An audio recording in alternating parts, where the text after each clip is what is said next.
Well, new at 6 is being called a nationwide first. Sacramento County deputies used a drone to disarm a man during a standoff. Tonight, we're taking a closer look at how deputies were able to pull off that operation and the rules and safeguards in place. ABC 10's Roxanne Elias joins us now with the details. Roxanne? Well, Laura and Chris, the sheriff's office says the parolee appeared to be under the influence when deputies found him lying on the ground with a knife in his hand. But they say that doesn't necessarily mean or make the situation less dangerous. The person could still be waiting for an opportunity to harm them. With a knife in hand, a wanted man is disarmed by a drone during a high-risk search warrant at a Sacramento County home last week. Folsom PD had been looking for this individual for some time. He was a known felon. He was a parolee at large. He was a 290 registrant. He'd raped people.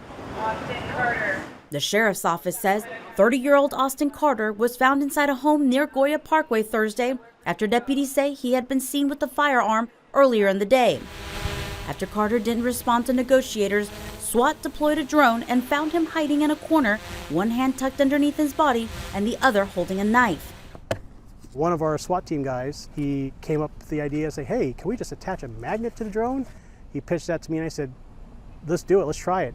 The magnet pulled the knife away and deputies moved in to arrest Carter. Tom Lee leads the sheriff's drone team known as Scout. He says operators go through extensive training and certification and that drones can't just be used at random. We follow the laws, especially Fourth Amendment rights and everything like that. We're not going to just do random surveillance. If we're using a drone, is because someone has called us for a call for service in that area and we're flying a drone to that call for service. Sergeant Edward Igo also says that in a dangerous situation like this, utilizing technology keeps the suspect and law enforcement from being harmed. Having a known violent suspect in an enclosed space, armed with a knife, the last thing we want to do is send a deputy into there, which is potentially going to result in a use of force.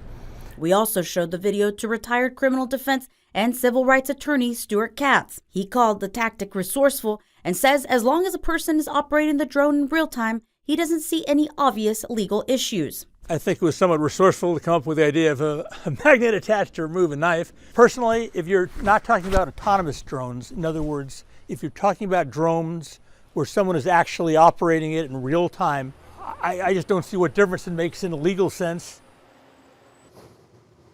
According to jail records, Carter is facing multiple felony charges, including a violation of parole. He is set to appear in court tomorrow afternoon, and he is being held without bail. Chris, Laura. Okay, Roxanne, good to know. Thank you for the update.